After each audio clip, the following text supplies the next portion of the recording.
कराची में नूरियाबाद के करीब गोदाम में पाइपों में छुपे सांप और बड़ी छिपकलियों ने अमले की दौड़ें लगवा दी। जैसे ही पाइप हटाए तो अचानक सांप और बड़ी छिपकलियां बाहर निकल आईं, जिसने देखने वालों पर खौफतारी कर दिया। वाइल्ड लाइफ को फौरी मदद के लिए बुला लिया गया।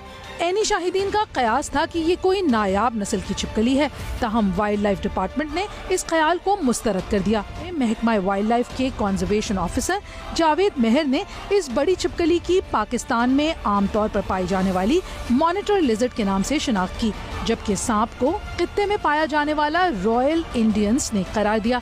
ये दोनों ही खतरनाक नहीं है। पाकिस्तान में उमूमन पाई जाने वाली बड़ी नस्ल की मॉनिटर छिपकलियों को मकामी अफराद गोह के नाम से जानते हैं। ये सिंध और बलूचिस्तान के सहराओं में आम पाई जाती हैं।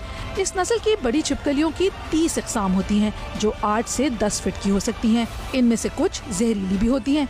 इनकी ग़िज़ा में कीड़े मकोड़ों और परिंदों से लेकर दूसरे छोटे मुर्दार जानवर शामिल हैं।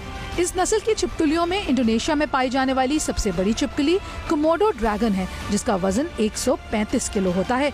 ये छिपकलियां इंतहाई खूंखार शिकारी होती हैं, जिनका काटा मुहलिक होता है।